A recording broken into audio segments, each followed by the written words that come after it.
Cari amici, ben ritrovati, nuova puntata della Punto della Situazione, la rubrica di Veneto Globe. Siamo qui di nuovo per raccontare il territorio. Abbiamo qui i nostri teleschermi, d'altra parte ci siamo abituati ormai a interagire in questo modo via remoto. Abbiamo il sindaco di Santa Lucia di Piave, Riccardo Snuzzi. Con lui però volevamo parlare, lui è anche medico, volevamo parlare proprio dal punto di vista medico di questa pandemia che c'è capitata tra capo e collo. Riccardo, mi permetti di darti del tu, grazie intanto di essere intervenuto. Grazie di avermi invitato, ciao, buona serata. Da te volevamo una panoramica generale, tu sei medico di famiglia, cosa è successo nei primi mesi di marzo e come si è evoluta la situazione di Santa Lucia, ma nel territorio nazionale secondo te? Diciamo che avevamo le notizie che stava arrivando questo virus, abbiamo avuto sicuramente un'incertezza generale a livello statale e ci siamo trovati immersi in una situazione in cui avevamo la gente che cominciava a star male. C'erano le immagini dalla TV e tutti i proclami e a noi medici di famiglia molto poche informazioni, perché abbiamo avuto una serata di istruzioni su come fare, ma ti dico del livello, se ti viene uno con la febbre chiudilo nel bagno, nello studio, questo è il livello di istruzione. In pratica abbiamo dovuto arrangiarci e trovando molto terrore in giro. Per fortuna a Santa Lucia mediamente pochissimi contagiati alla fine, e non avendo fornito alle autorità sanitarie competenti le informazioni su quali erano le tipologie di terapie da fare, ci siamo arrangiati. Io particolarmente mi sono arrangiato a leggere letteratura in giro per il mondo, perché ce n'era, a attuare delle cure che potessero non far aspettare che uno che aveva la febbre peggiorasse e andasse poi a finire in gravi condizioni in ospedale, ma stopparlo prima, e devo dire con ottimi risultati. Io ho avuto un ricoverato che non è passato per l'intubazione, ma insomma un po' di ossigeno, ma è tornato a casa. Ma le altri quindicina, ventina che ho trattati, perché non sono più di questi casi trattati, sono stati tutti a casa, si sono risolti a casa bene, insomma, senza particolarità.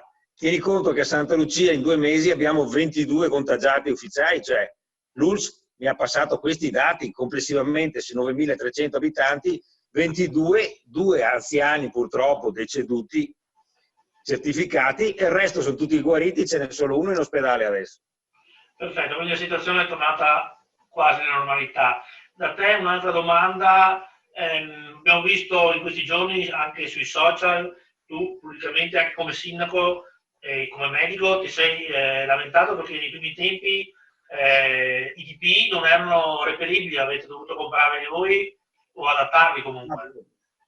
Ma guarda che adesso, anche adesso sono in difficoltà. Paradossalmente gli ospedali anche stessi o coloro che ce li devono fornire a noi medici sono in difficoltà a reperirli. Io sono stato fortunato perché moltissimi concittadini mi hanno fornito e sono ultra fornito, e io ho anche subfornito altri colleghi, perché se si pretende che il medico vada a visitare uno che ha la febbre sospetto coronavirus a casa, almeno che sia attrezzato per difendersi.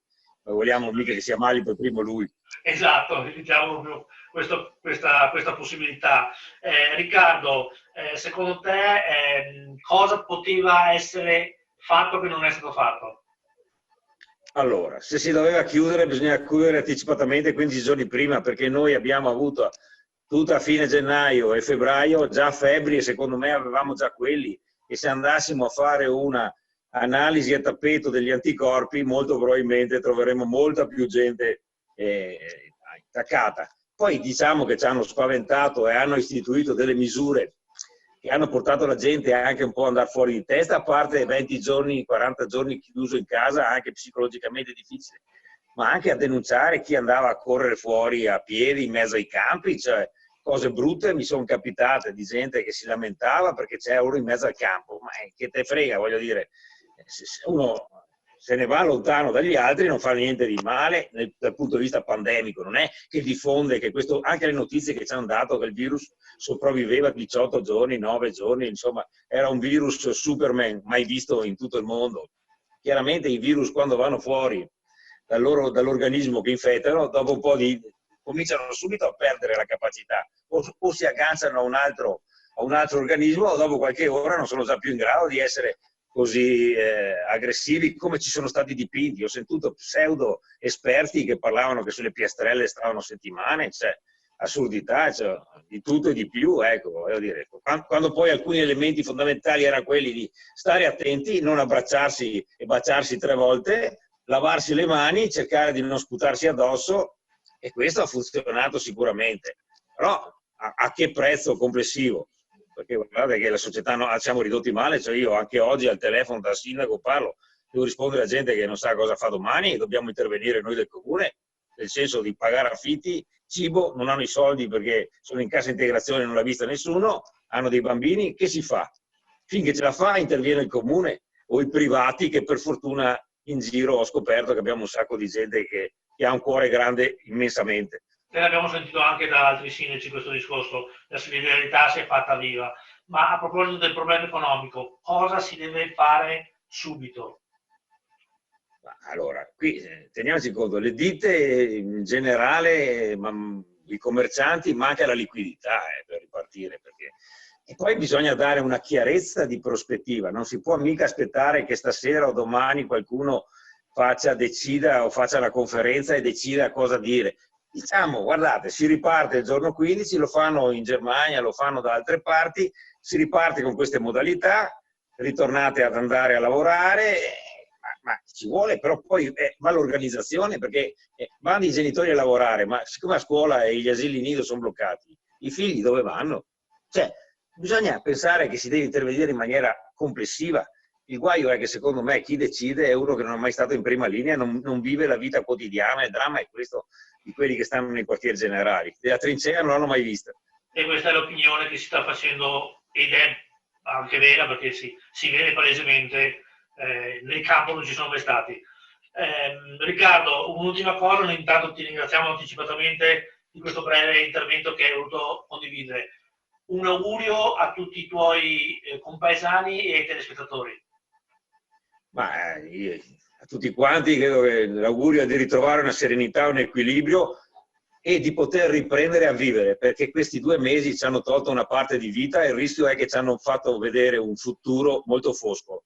Ce la faremo, penso che quando riusciremo anche a liberarci da coloro che vogliono a tutti i costi attuare delle politiche di polizia sanitaria eccessiva, avremo anche la possibilità di avere una ripresa economica, perché sì, da questo punto di vista siamo in grado di fare, però non sarà facile, quindi ci dobbiamo rimboccare tutte le maniche e ognuno di noi deve essere protagonista, perché se aspettiamo gli altri siamo morti. Riccardo Smuschi, sindaco di Santa Lucia di Piave e medico di famiglia, grazie mille ancora per questo tuo breve spaccato di esperienza. Noi ti ringraziamo nuovamente, auguriamo a tutti i tuoi concittadini una buona e brevissima scusa. Allora, Riccardo, ti salutiamo, ti ringraziamo di questo breve intervento e auguriamo a tutti i tuoi compaesani di ritrovarci presto per festeggiare con feste che solo Santa Lucia sa portare nel territorio. Grazie mille ancora e ci vediamo. Grazie, saluti a tutti, buona serata. Grazie.